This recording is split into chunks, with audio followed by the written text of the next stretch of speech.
is with a great sense of honor that I call this city council meeting to order. And the first bit of business is the consent agenda.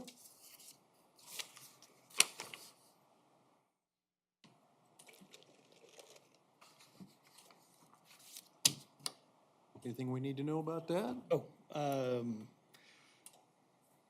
Are you already on the consent agenda? Or are you wanting agenda I changes? jumped clear over. No, we have no changes to the agenda to present. No, this evening from yeah, that's what I staff. meant. Honestly, that's what I meant. No, you're good. Just got on the wrong line. Okay, no changes, approval of the agenda. Time for public forum. I know we have some people that wish to speak tonight.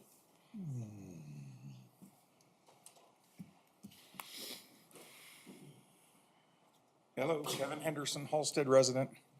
I'd like to tell the council thank you and kudos for working on budget items and looking at costs and working on things.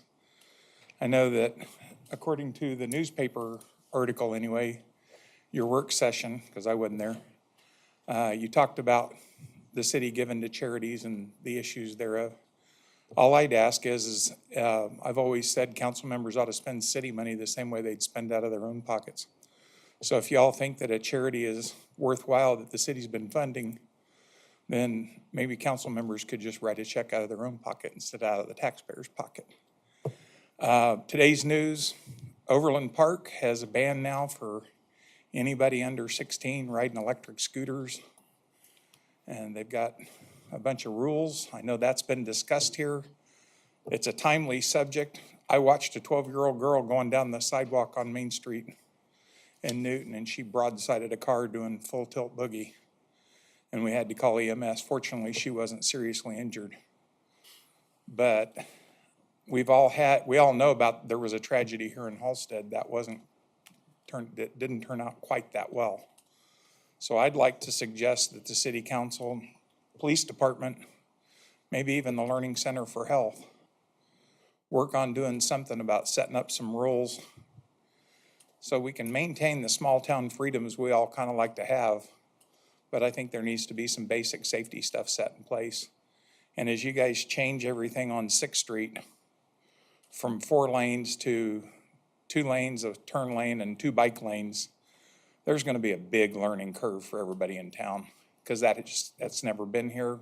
I bet very few people have had to deal with that. I bet very few children that ride around on the bikes and scooters have any idea of how to use the bike lane safety, in a safe manner.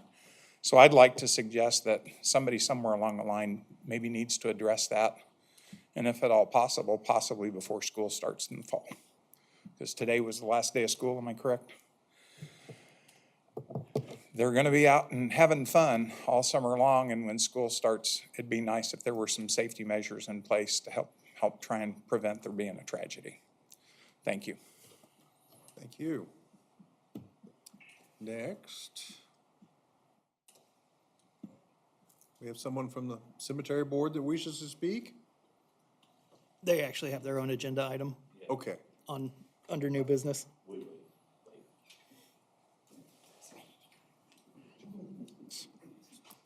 Anyone else to speak?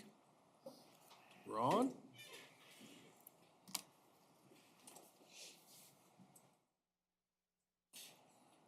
Ron Dick, resident of Halstead.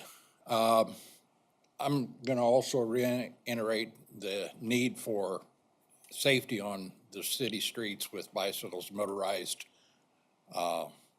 vehicles, whether it be scooters. I even actually saw a motorized skateboard. And all 3 of those vehicles were traveling within the speed limit, but I did hear the one kid say, "How fast are you going?" 16 miles an hour. And this is down 4th Street. And just happened to be there in the park watching them go by. So right down the middle of the street, all over both sides, didn't matter. They weren't in a single lane or anything like that. So this needs to be addressed some way or another for safety reasons. So, thank you.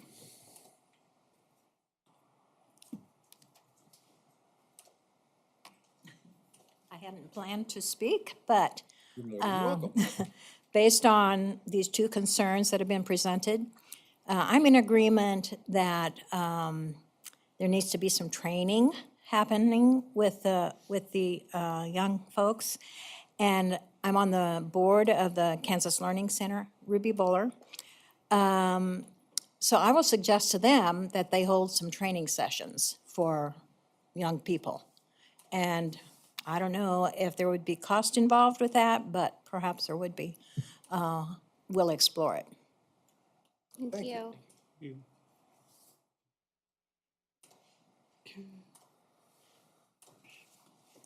No one else? We'll close that. We'll go to the consent agenda.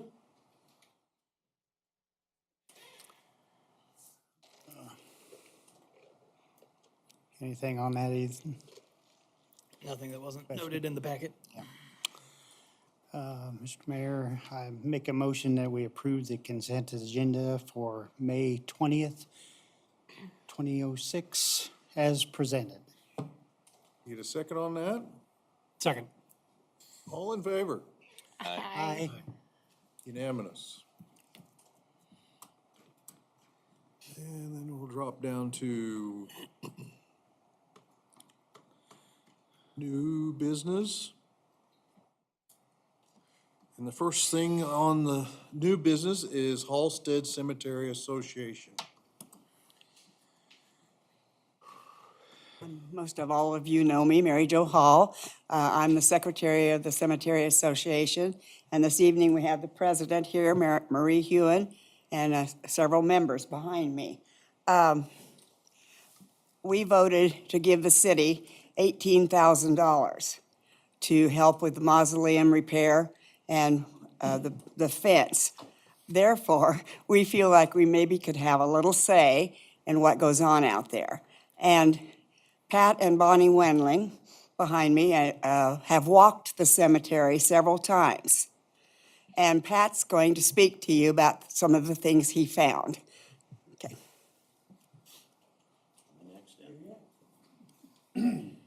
Right, Pat Wendling, rural Halstead resident, but naturally involved with the cemetery. You know, the older we get, the more time we spend in the cemetery.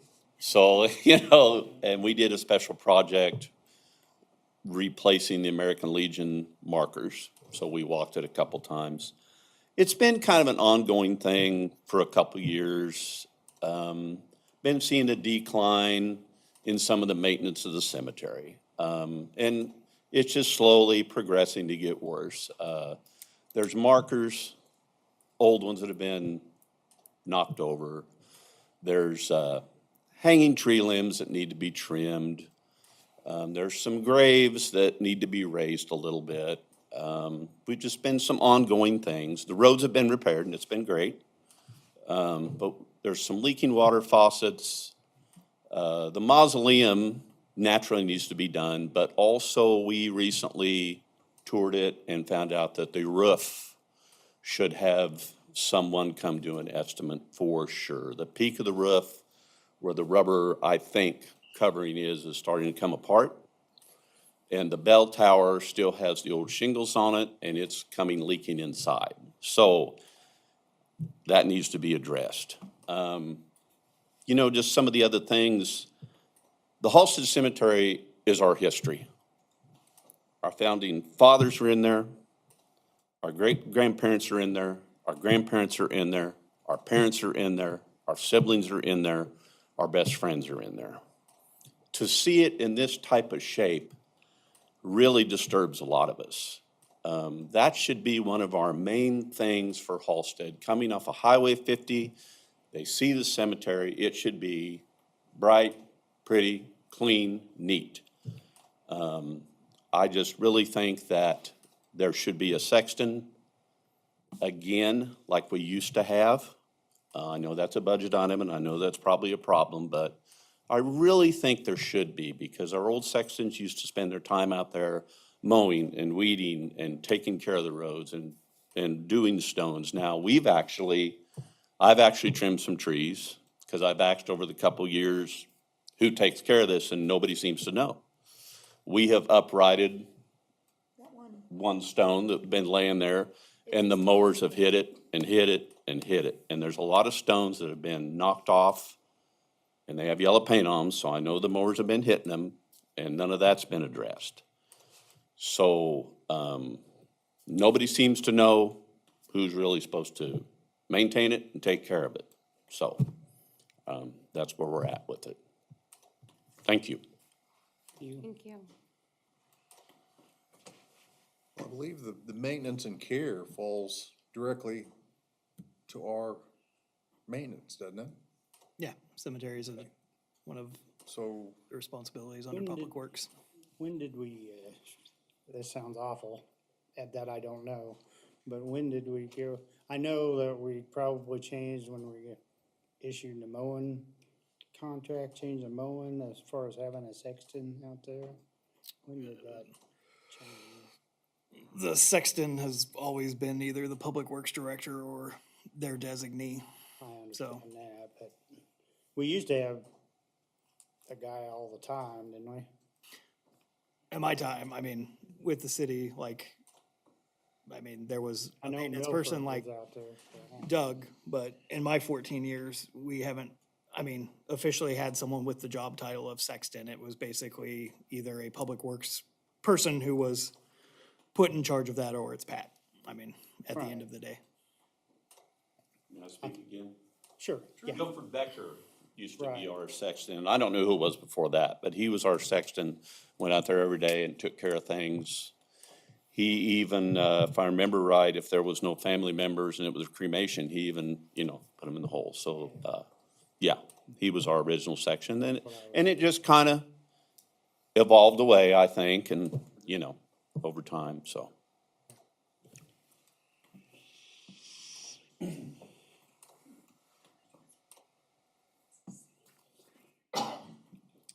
Well, I think it's important. we need to Sounds like establish a we point of need- contact We need for maintenance items that people see, or, Yeah, City Hall or Pat, okay. would be the two. So really the only issue would be generate a list of what you see and hand it to Ethan. Roger, are you on that Yeah, thing? as far So as, Roger's the contact. I'm a liaison for the council that's on Right, the yeah. cemetery. I just wanted to direct contact so we make sure we get all the information that we know so we can act appropriately, I guess. It's proper. I guess my question too would be I've been on the council for a few years now, and I've never asked about that, so I apologize for that, but, thank you for bringing that to our attention, but I guess my bigger question is, how often are we sending staff out to take care of things out there? Do we have a scheduled time that they're supposed to be doing that? Pat, but And if so, I would say that it's concerning to me that those things aren't being taken care of by our people that are going out there. So that is concerning. Yes, sir? So, over the couple of years when we've been doing some maintenance out there, Bonnie has approached a staff member that's been there picking up tree limbs and stuff, and have shown him pictures and shown him information of the leaking water faucet, of the stones that are over, of the mowers hitting the stones, and it just kind of stops. So, Told me in September he would fix the stones that were knocked over, and they're still. And they're still knocked over. Do you So know, really all you need is direction from the council that this needs to be prioritized and taken care of. If we're, Yeah. if we got a roof that's leaking out there, Well, that's another that's subject. gotta get fixed, another. because The more it leaks, the worse it gets. We walked around the building. In the last meeting we had, we were discussing, pressure washing the building and sealing it and so forth. And I'm here to tell you that building looks fantastic to just walk around it. But one of us wandered off to the other side of the drive where you see the roof, and the roof looks from the drive, it looks like it has really got a big rotten spot on it. And the window well covers. And the window well covers that are on the ground that I'm really not sure what's purpose, but we need to get a bid to, construct some, they're just plywood, they're laying right on the ground. So we need a bid to construct some that are out of a metal, stainless or aluminum. I know we've got a really talented welder locally. And just something that'll sit on there and replace those. Because right now, they're something someone could step through. And this kind of goes back to the last meeting where I was questioning the ceiling, because the building really does look good. Once it gets cleaned, Yeah, it's in surprisingly good condition. And I just really question if Pinch work between the money it for looks so good. the money for ceiling wouldn't be better used for roofing roof. and other items. Correct. 'Cause that bell tower, it still has the slate shingles up there, and if it's leaking, it's, that's not good. That's not gonna last long. That needs addressed. So rather than spend money on pressure washing and sealing, I'd like for us to change our direction and get this roof taken care of, because it's not gonna be Right. cheap. And Well, doesn't the stone need the sealed to, like, take care of the structure itself as well, like, or not? It's never been sealed, right? No, that's not true. We've actually found the records. So the mausoleum was last power washed fully and sealed 32 years ago. In the mid-nineties, the recommended schedule actually was to do that process every 5 to 6 years. It's probably pretty aggressive, like talking to the contractors now. We do have, as far as the roof, after the derecho in 2024, you had 2 different roofing companies that came out and looked at it. The city's insurance adjuster came out and looked at it, and at that time, there was no issue. It's not saying something hasn't came. The last major roofing project was in 2017. But we have already contacted someone based off of, again, what's been observed, and we will have contractors looking at the roof of the mausoleum, so. I don't think we should deviate from what we were going to do, but I think if we got something else that needs addressed, it needs addressed. Yep. Well, and it's interesting to have the insurance look at it. We've had a number of storms, so that might be the handy route to go. And even we have the fund for those types of repairs, we have set aside for that, or it comes from a general fund? We have capital funds related to the mausoleum.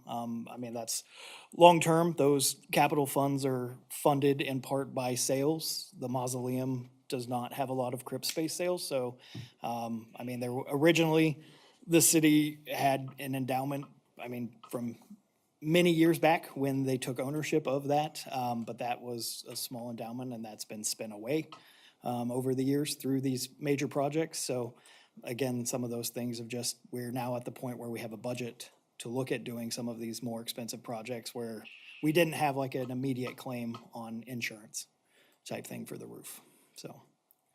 I agree with Pat.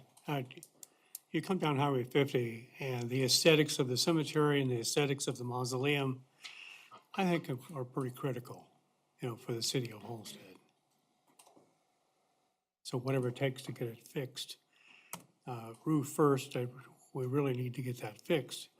And then the aesthetically pleasing things and general maintenance needs to be done. Just get it done. And then, maybe to catch up on it, hire a tree trimmer to go through and trim them and then maintain it after that. Because it's gonna be a chore. It's gonna be a chore now to go in and trim all the trees, get rid of all the debris, do that. But I don't know what that would cost. Maybe it would be wise to get an estimate on what that would cost. Just have them do a sweep through there and trim them up, 8 foot high? Because we've ran into some funerals we went to where you can't get to the grave, you have to hold up tree limbs that are attached to the tree yet for people to get closer to the grave. And this weekend will be one of those where people from out of state will be here and they'll be seeing all this, It's so. unfortunate, it couldn't have been done before. And it's just, it's just in time, this has just happened, so I'm glad that we're here to discuss it. I'm glad we're here interested in it, nobody should be thrown under the bus, nobody should be, there should just be a thing now that should just start out fresh and addressed, so. One thing I would ask the committee itself is, I guess this is year 3 for me here, but, like Shauna said, I have no idea. The only time I've gone out there is for a service, or when we had this windstorm and we cleaned it up one time. That's the only time I go out there, and I drive by it every day or most every day, but you can't see nothing necessarily from the road, so. And the only way we know is if we don't know from feedback from the city end, is you guys. So I would encourage you to at least, I know once a year, we used to have somebody come and that, when I was on, worked here, that they would come in and kind of give a spiel once a year, If we could just have somebody do that, that would help alleviate maybe the gaps that we don't necessarily get. I mean, the feedback. And we don't wanna continually hound it, but over the last year, we probably approached half a dozen times at least, But we've spent a lot of time out there in the Yeah. last 8 months. with no interest of doing anything. We have talked about it at cemetery board for the last 3 years. And as soon as the door closes and we walk out, it's done. I think the key factor, ma'am, is that we need to hear it. Yeah. Well, and You know what I mean? I mean, you need to bring it to us. Yeah. Because if you're not getting the answers that you're looking for, that's what our job is. Here we are, and we're gonna move forward and do that. Yeah. And as you have meetings, by all means, contact Roger. He'll take it very seriously. And then he can feed information to us. Look at him look. So. Yeah, well, we do really appreciate you bringing it to our attention, and, I think like with anything, if you don't know what you don't know, and, there has to be some accountability somewhere, and it's all of our jobs to ensure that, is happening. So if we don't know, we can't help with that, and so we appreciate that greatly, you sharing those things, because,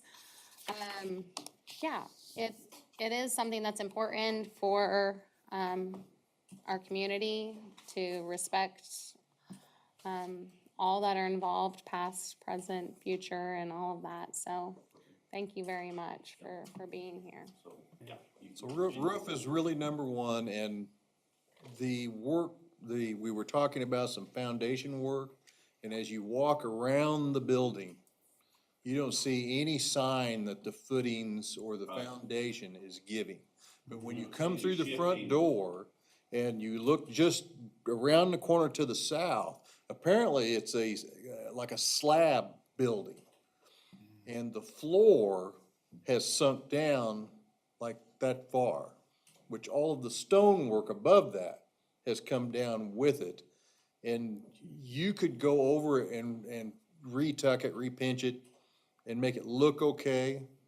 But someday, to really fix it right, we need one of those outfits that can jack concrete back up with the foam.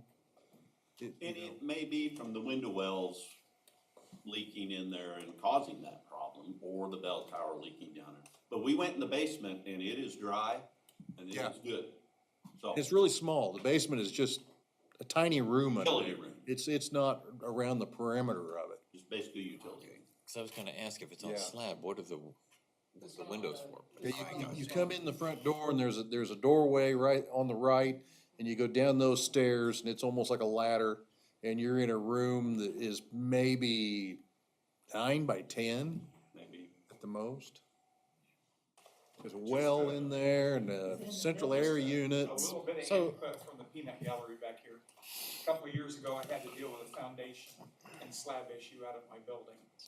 And Spartan Ramjet came in, they were over $10,000 cheaper than the nearest available bid. They did a very good job, passed Pat's inspection.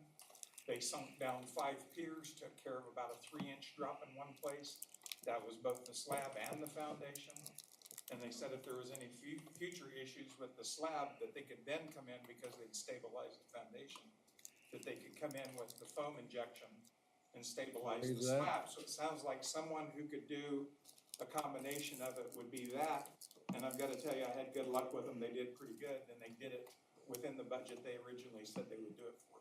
So just an idea for this council and city people to have all the. Okay, so I found the original blueprints for the mausoleum. Oh, It is not a slab. There's, interior walls, foundation underneath, and a crawl space around the whole thing. The foundation's a little tricky because there's enclosed areas that you can't really get to very easily. And you can't really get in the crawl space because if you went to the basement, you see that the HVAC system is covering the entrance to the crawl space. So we're currently working on figuring out possibilities for that. We're getting multiple quotes from multiple companies to come and just look at it and tell us what they think is wrong for the foundation. So, excellent. yep. Thank you. Thank you all. Oh, I know where you're headed. Thank you. Well, that cleared them out. Okay, very good.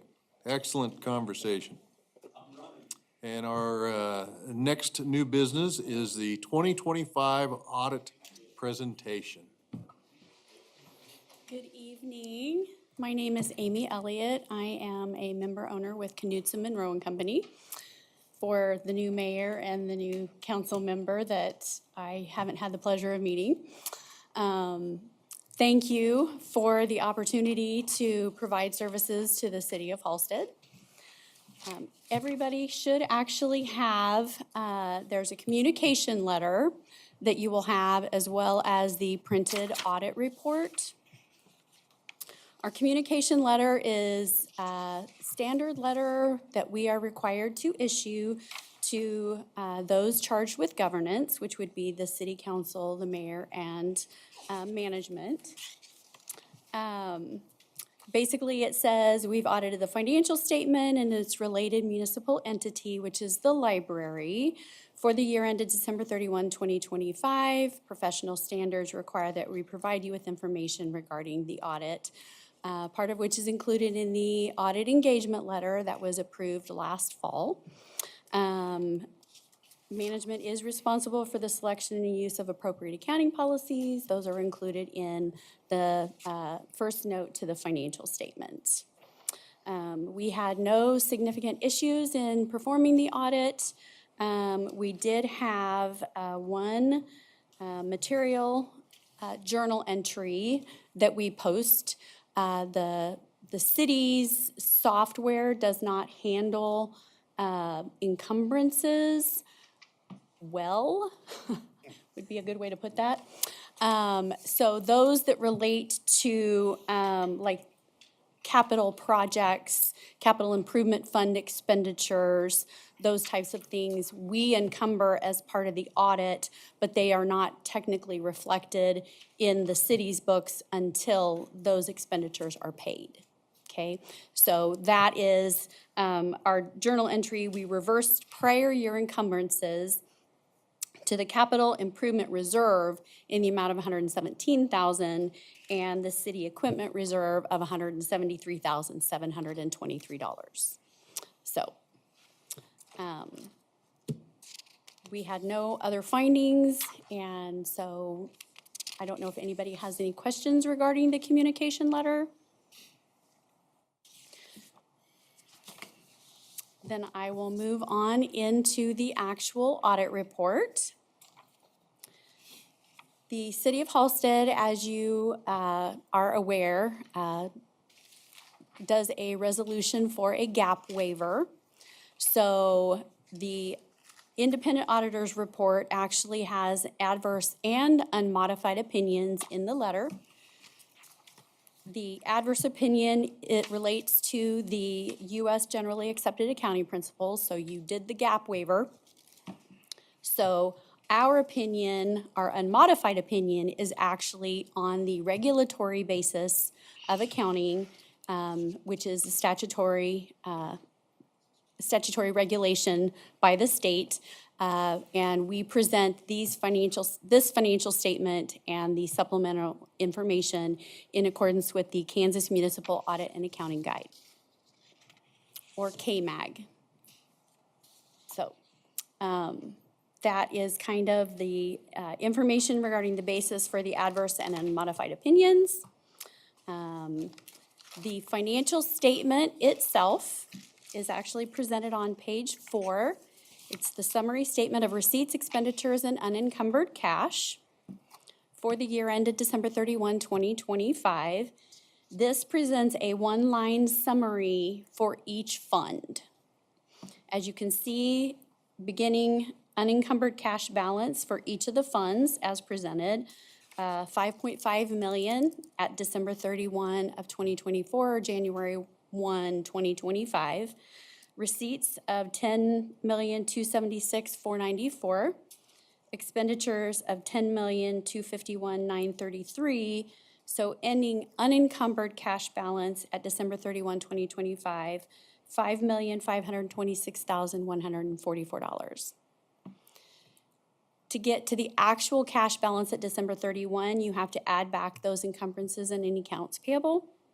So the actual ending cash balance at December 31 for the city of Halstead was $6,095,887. The composition of that is presented underneath that. So you've got the cash in bank at Halstead Bank, general checking, certificate of deposit, the cemetery perpetual care fund has a CD, and that is also now at Halstead Bank. It used to be at Central National Bank. And then your related municipal entity, which is the library, the cash detail is underneath that. The notes to the financial statement are an integral part of this financial statement, so they do need to be taken into consideration when you are reviewing the financial statement. Again, the notes to the financial statement start on page 5, starting with summary of significant accounting policies, noting about the fact that the Halstead Library is the related municipal entity that is included. The Halstead Housing Authority is a related organization, however, it is not included in these financial statements. Okay. It does go on to talk about the regulatory basis of accounting and the departure from generally accepted accounting principles. I will tell you that the city had no violations that we noted during the audit. No cash basis violations, no budget violations. On page 7, presents the note for the deposits and the investments. There is a new statute, which is noted in that first part of note 3, and that relates to the fact that banks have always been required to pledge assets to cover cash balances in excess of FDIC limits, okay? This statute now actually authorizes, although I don't consider authorizes to be exactly the correct word, but that's what they had in the KMAG. Financial institutions to secure deposits of public monies of governmental units through the new Kansas collateral pool. So the state is actually reviewing and managing, even though Halstead Bank pledges the securities, it goes through this new Kansas collateral pool. City has always done a great job about making sure that they have had all of their securities pledged. I think part of this came about from maybe smaller municipalities not understanding, and maybe some of the banks dealing with those smaller municipalities not understanding the fact that they have to cover monies that are sitting within their facilities if they exceed FDIC limits. So I wanted to point that out in case anybody had any questions. The carrying amount of the city's deposits, including the related municipal entity, was that $6,095,851. The bank balance was $6,240,312. Of the bank balance, $382,801 was covered by FDIC insurance, and the remaining balance was collateralized with securities pledged by the city's bank. The notes to the financial statement continue on page 8 with the long-term debt. Of course, your temporary notes, those are in the process of getting finalized into long-term debt. So those will get paid off and refinanced with long-term debt in 2026. Your original water pollution control loan was paid off early, and that reflects that. And you have a new water pollution control loan that relates to the new water treatment facility that's being built. The other new item would be the finance lease for the fire pumper truck. That's the very last item that's listed underneath there. The notes continue on. Of course, the city participates in CAPERS. The pension liability, the collective net pension liability reported by CAPERS for the city of Halstead at December 31, 2025 was $1,367,016. Again, that's not that CAPERS is going to come back to the city and request that information. We are required under KMAG and regulatory basis to actually provide that information in the notes.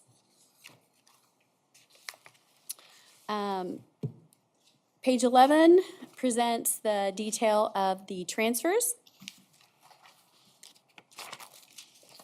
The risk management note starts on page 11, and then we did add a new piece in here on page 12 that during the year the city elected to create, as authorized under KSA 12-2615, a separate risk management reserve fund to cover deductibles and any other uninsured or non-covered losses as they may occur.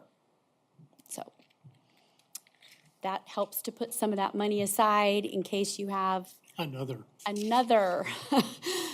Yeah. We don't want any more derechos or anything like that, no tornadoes, but just in case, that puts that money aside. So the rest of the financial statement is the regulatory required supplementary information. As you can see on Schedule 1, this presents the expenditures, the actual versus budget. This only includes those funds that are required to be budgeted. So any of the non-budgeted funds will not appear on this list, okay? And then the rest of it presents the detail by fund. It is in the same order as the financial statement itself. So, and there's really not anything specific that I would point out in the detail. But again, it needs to be taken into account as part of the financial statement itself. It's a lot of information. Does anybody have any questions for me?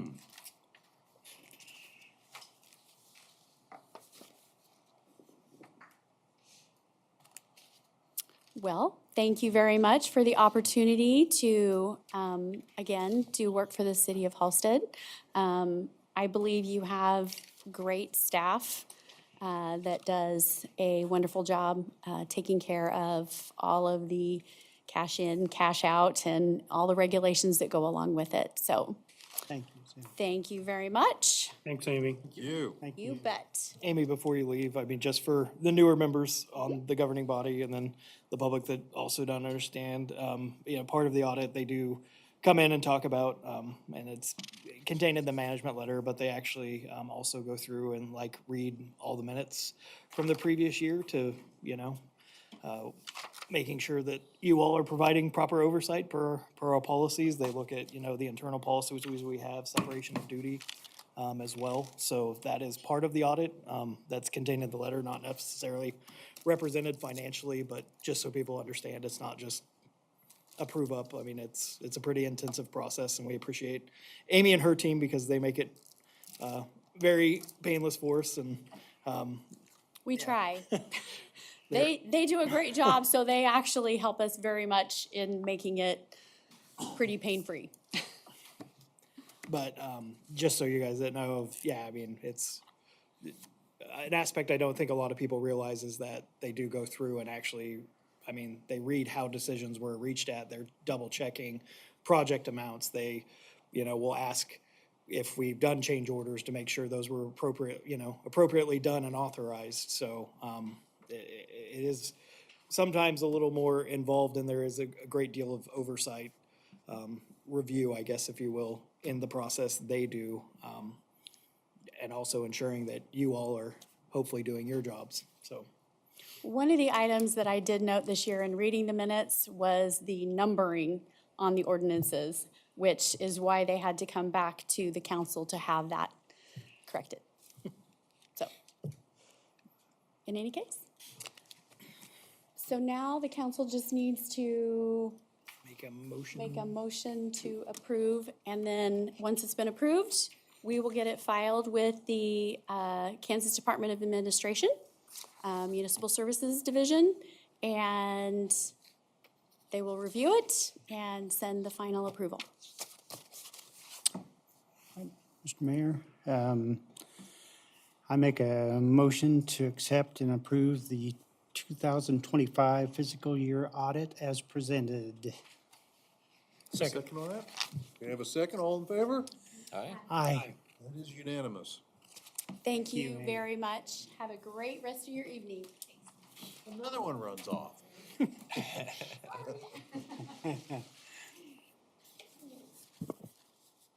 Next is resolution number 2026-06-GO, bond sale authorization.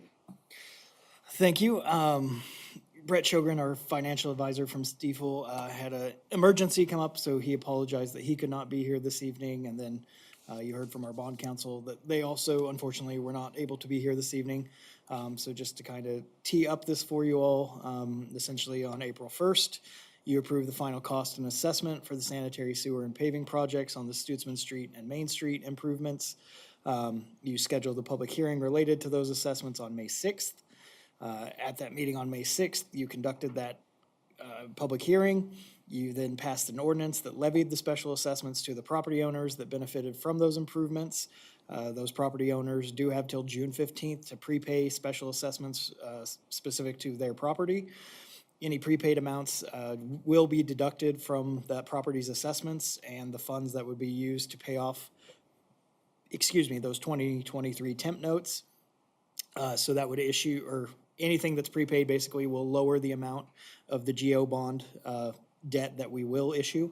And if it's not prepaid by that date, then those become special assessments that get paid back over 20 annual installments with the interest rates based on whatever the bond interest rate is. Today, you just need to consider the public sale bond resolution, which authorizes Stiefel as our financial advisor to move forward with the public advertisement and sale of those GO bonds. The estimated size is $2,090,000, which is sufficient to retire those temporary notes on July 17th, 2026. I will note that you all will see one more interest payment related to those temp notes, but this does save us the interest there at the end of the year had we waited till December. And then it pays the issuance cost and capitalized interest to pay the interest until the special assessments begin to be collected. We have begun working with Stiefel on the draft preliminary official statements to obtain a bond rating. Due to the size of the bonds, we feel that that is going to be in our financial best interest to get them rated to hopefully secure a better interest rate. And then Stiefel will take care of marketing that to potential bond purchasers and underwriters. On June 17th, per the resolution, that at 10 a.m. is when those sealed bids will be opened. They will be checked for accuracy and preliminary award of the bonds to a purchaser, providing the best and lowest true interest cost to the city. And that evening at your meeting, Stiefel will come and present those to you all as far as all the bids received, and then have you formally award those bonds to the best bidder. And then that evening, we would have the bond resolution that puts everything in order for closing. After the bonds, that happens, essentially Spencer Fain and Stiefel will work together to get the bonds printed, assembled, and get the bond transcript to the Attorney General's office for final approval. And they're scheduled to close on July 16th of 2026. And on that date, most of the bond proceeds get wired to the state's treasurer's office to pay off those temp notes. And then the remaining funds get wired to the city to pay the issuance costs. After the bonds are sold and the interest rate is known, specials will be calculated, and the report for the specials gets submitted to the Harvey County to be included on the property owner's tax statement beginning in December of 2026. As it stands right now, approximately 48% of the bond payments are attributed to that special assessments, and the remaining 52% of the bond issue were for city at large street and sidewalk improvement projects, and those portions of the bond payments will then become part of our debt service fund and supported by the mills dedicated to that. So right now, I guess just very rough preliminary estimates.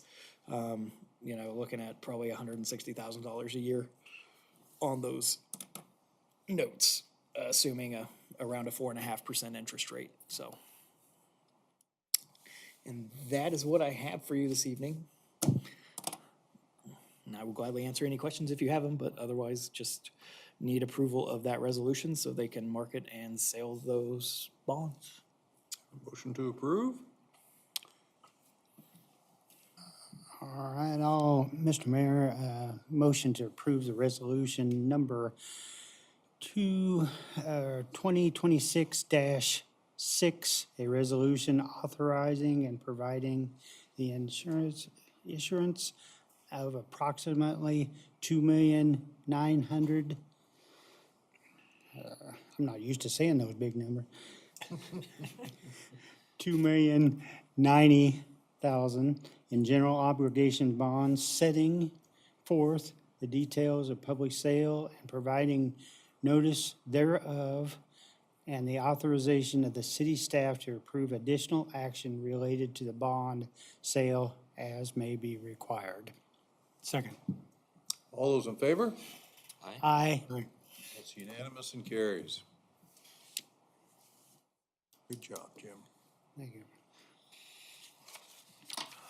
And item number 4, RFQ Insurance SS4A Safety Action Plan Grant.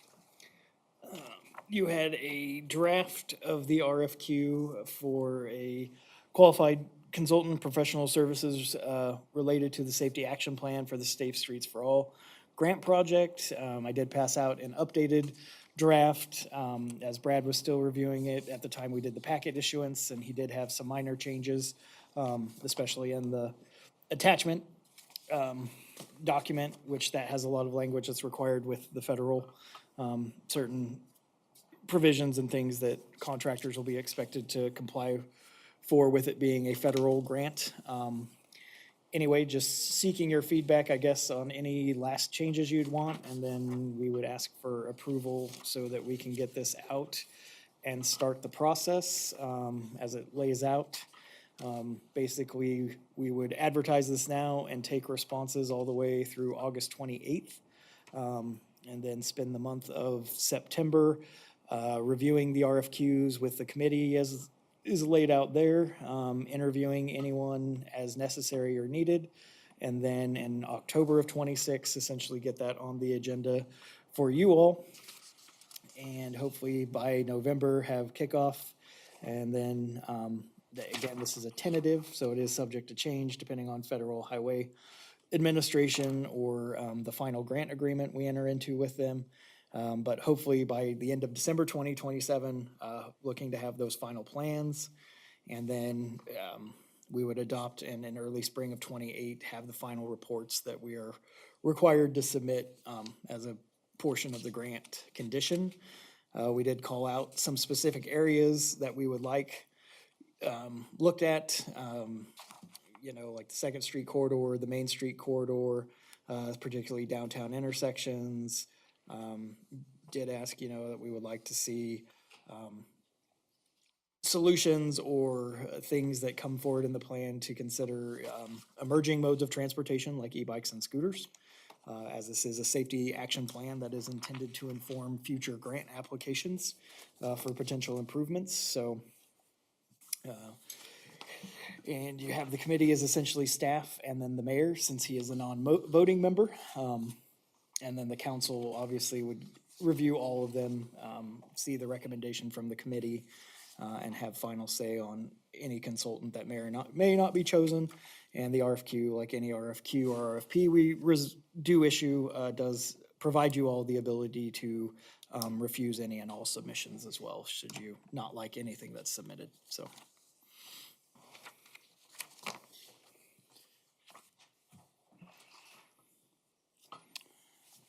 Well, what is,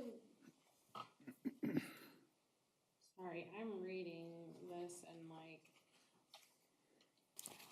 what specifically is this grant? Can you say it in just the most simplest Yeah, so way? it's the Safe I'm Streets. sorry, it's been a long, Nope. It's the Safe Streets for All program, which is a federal grant that was part of infrastructure bills that were passed, and it has both a planning and design phase, and then on implementation, we're in the planning and design, so essentially it's looking at your historical traffic data, issues. I mean, there's a public engagement component stuff of where do people see problems, and it's basically developing a comprehensive safety action plan for your community, which in our case, because we're a smaller community, it pretty much can cover anything in our community. To look at essentially it's part of the Drive to Zero campaign. So the end goal, and thankfully we do not have a lot of statistics in terms of very serious accidents or fatality accidents, but we do have some history as was noted this evening. So it's trying to say, okay, look at your current infrastructure and then work with someone to say, is there a way to improve this so it's safe for bikes, pedestrians, so downtown it might be saying, should bump outs be utilized at every intersection where they're only on a certain, or we can look at, the Main Street Bridge and assess, that sidewalk opens up right to the road of, should we look at some sort of wall there for pedestrians? We can look at corridors. Very similar, we can have it look at Sixth Street and say, are the improvements being done under safe routes? Are those having the desired effect, or do we need to consider something different? So it's basically we'll be working with probably an engineering firm on reviewing, looking at data for the city, and then developing long-term action plans. and we've applied and been approved for this? Mhm. Okay. Yeah, we received 200,000 from the Department of Transportation. The city's match on that would have been 50,000. We applied to the Build Kansas Fund, which the state set up, so that will cover 48,000. So the city's out of pocket on this grant would only be $2,000 essentially if it took the whole 250. Okay, thank you. So does this look at, they're not analyzing the bridge in its structure. They're simply looking at the bridge of pedestrian traffic type of thing. Yeah, I mean, they could, Roads, they aren't looking at, this road needs to be repaved. They're looking at, is this road, do we need to slow it down, put stop signs? correct. It's more, yeah, not, Safety orientated, not the physical infrastructure, but in terms of, but then. walkability. You could do structural work, Halstead Road has been mentioned, and I've had numerous people talk about, it'd sure be nice if there was a nice wide sidewalk on one side or the other of Halstead, because inevitably, people seem to choose that fast street to be the one they're gonna walk on. Yeah, so it would be able to, Second Street, you've got a section of Second Street that goes underwater every time we get a little bit of rain. Could we raise that up? And the Second Street and Main Street intersection where that incident happened, what could be done there? That's a big one there. or we have, I mean, just even the roads we have, they were laid out, those widths were established, in the 50s, 70s as things were platted. Our design standards, call out a certain width, but I know probably a lot of people have noticed it. I mean, when trucks are turning right from Sixth Street onto Main Street, I mean, they have to swing out very wide, and take up basically the entire lane of traffic. Is there a way potentially for that to be improved? Or we've had issues at First and Main, during harvest. Is there a way to make that easier for trucks to navigate? And so it's looking at all those things, hopefully getting some design input, and then you can use those later to say, I mean, if we would look at a bridge or something to say, hey, not only do we know structurally this is something that needs addressed, but we also want to make safety improvements because right now we don't feel it's as safe as possible for pedestrians or, so. Mr. Mayor, I'm gonna make a motion to approve the request for qualifications for the City of Halstead Safe Streets for All Safety Action Plan grant project and authorization for staff to send out RFQ to prospective firms and list on the city's website. Second. All in favor? Aye. It is unanimous and carries.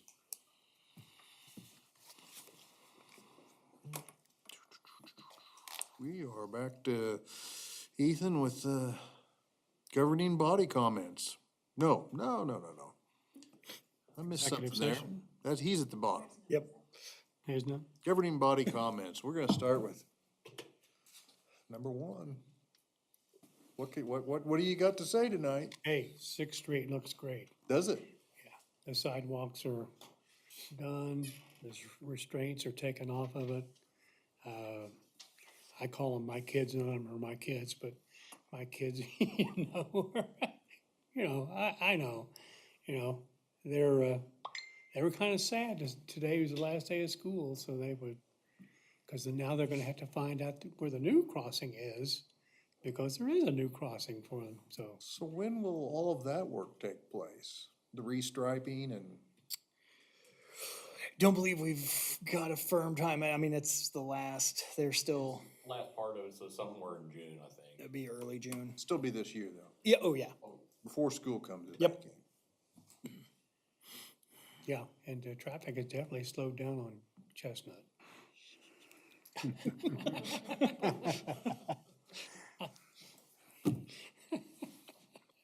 Definitely. That's all I got. Okay. Next. Well, yeah, it's the end of school. Kids will be out and about. So until I think I would ask that, we currently don't have something in place in regards to the e-bikes or e-scooters, but it certainly has been a topic of concern as people have been noticing more scooters and bikes out. So my, I guess, plea would be to have that conversation at home and be talking to your kids about some of those safety things, because we can't just expect that everyone just knows those things. And so we need to make sure if we're putting our kids on an e-bike or an e-scooter that they know what the safety rules are, that they are practicing safe habits, just like they would any other kind of running, walking, biking. And so just encourage families to have those discussions at home. That would be my plea to you. Celebration that I have, it was great to see the Kansas Learning Center for Health out there with their kickoff to summer, and all of the people out enjoying that festivities in the community. So thank you to all of the hands that went into making that possible. It was really great to see the kickoff to summer, and congratulations to our softball team and our golfers and everyone who was out there competing. Our girls won their first round of regionals, and I know we have a handful of high school kids still competing in regional track coming up the end of the week. So keep them in your thoughts, as even though school's ending, our kids are still out there representing our community, and so we're really proud of all of their hard work coming to fruition. So good luck to them. All right. I always hate following Shauna because she always takes all my stuff, but Sorry. that's all right. One of these days I'll just pass. You have. I have before. That's true. And then he was upset that, it's my turn already? Yeah. I want to ditto what both have said. One thing about the kids and the bikes and all that stuff, I'm probably the one that knows that accident that they talk about probably more than anybody, because I ran that call. And that call had absolutely nothing to do with speed. It was awareness at that corner. The truck was pulling and probably wasn't going more than 10 miles an hour when they went around the corner. So it's awareness that really needs to be stressed. When we come to intersections, and I'm not saying speed can't be a factor, because it can be, but the awareness and spending the time and that young lady was escorted by her sister, just got too far ahead of her, and as unfortunate as it was tragic accident, and that's what it was. It's just, we need to just make sure that we one thing about kids is sometimes we have to watch for them. And that's the other thing. And in that case, in that particular case, that wasn't a factor, but we have to be their eyes sometimes, because they just are not paying attention, especially at that age. And they could be that age at 16 looking at a phone. So just always keep that in mind. So, especially going into summer. That's it. All I can say is I hope everybody has a really wonderful holiday weekend coming up. Big plans and the whole deal. Roger? I've actually got a couple questions. It's been a topic of discussion of the elevated crosswalk on Chestnut. I'm just curious, why is that elevated? Just so folks understand and know why. It calls more attention to the crosswalk itself and where it actually is on the road beyond just the white lines. And then because it is essentially a change in elevation, should also prompt people to slow down for said crosswalk. Okay. So it is purpose-built as a speed bump, essentially. Yeah, it's a raised crosswalk. And then the other thing, and I was noticing it as I stood in your office and in the lobby, the lot that was the Townsend behind the library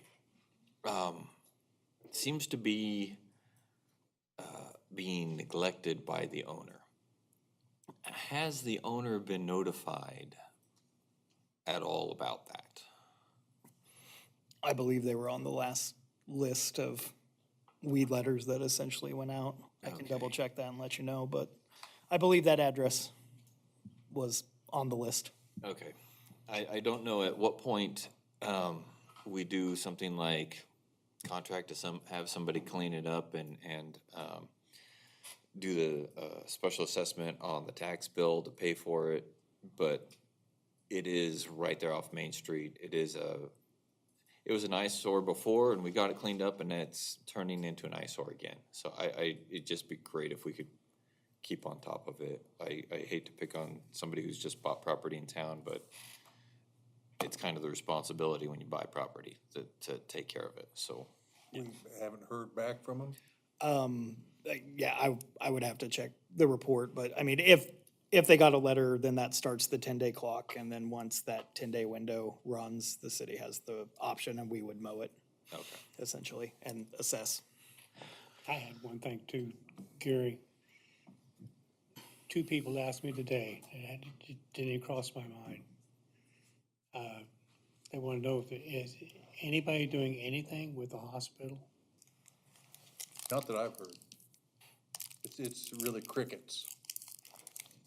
Has he even Other done than its anything with the decay. inn? Like, It seems to be more windows knocked out and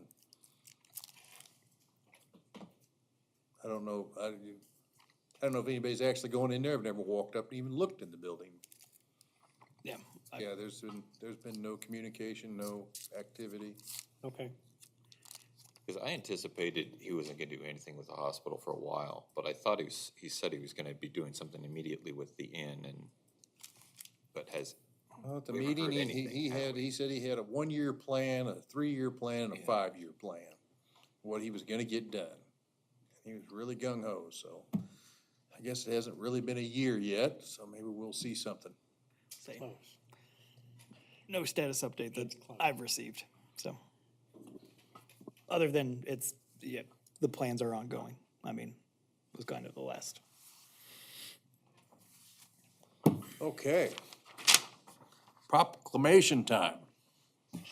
Whereas the American Legion Auxiliary adopted the poppy as its memorial flower, which pays tribute to the war dead and aids in the living veterans and their families. And whereas the poppy as a memorial flower for the American war dead is a tradition which began in the years following the First World War, and whereas the contributors are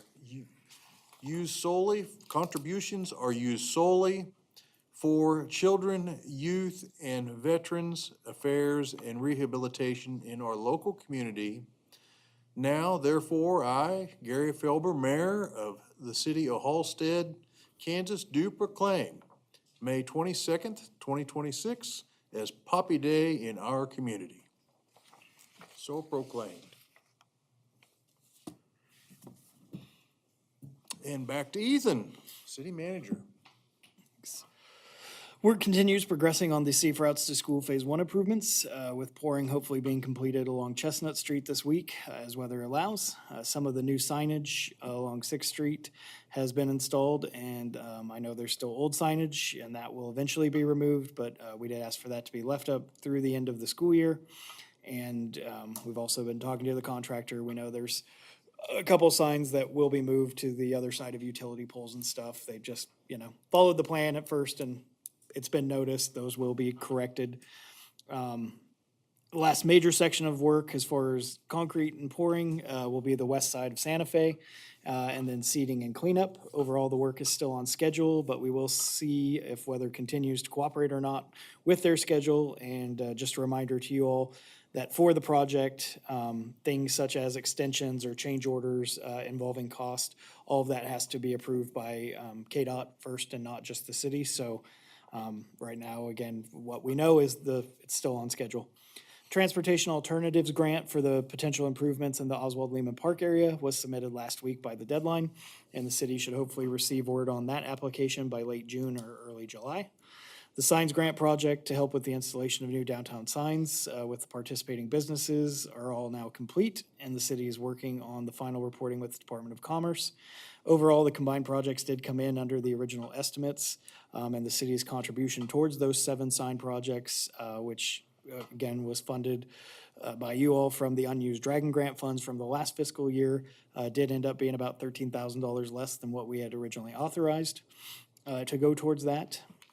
And the city was still able to achieve the stated goal of the city providing matching funds to minimize the out-of-pocket expenses for those business owners beyond their time in selecting contractors, managing the projects for their business, and then ensuring the projects adhered to the state guidelines.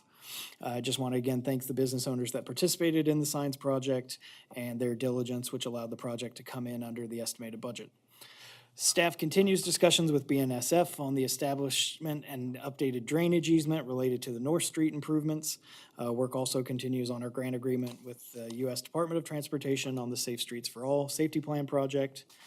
We have received our draft work order from PEC for the Streets and Stormwater GIS Inventory Project and Assessment. And we're currently reviewing that proposed scope of work and potential timeline. And once that is finalized and agreed to, work should be able to begin on that project. Wedgewood Golf Course hosted the Halstead Chambers Brick Street Classic Tournament this past weekend, and a portion of the proceeds from that tournament will go back towards Wedgewood Improvement Fund with the Halstead Community Foundation. Want to thank all the area businesses and people who played or helped sponsor the tournament, which ended up benefiting not only the chamber and the community events they help with throughout the year, but also benefited Wedgewood. I do want to note that due to the scheduled time off for staff, reconciliation for the previous month has not yet been completed, but it is ongoing. That is why there is not a financial report for you this evening, but we will have that report for April and updated handouts for you all by next meeting. I want to thank all the city departments that participated in or assisted with the Kansas Learning Center for Health Summer Kickoff event. And then a reminder that city offices are closed on Monday for Memorial Day. And that is all I have this evening, unless there's any other questions. Move to adjourn. So moved. Second. All in favor? Aye. We are adjourned.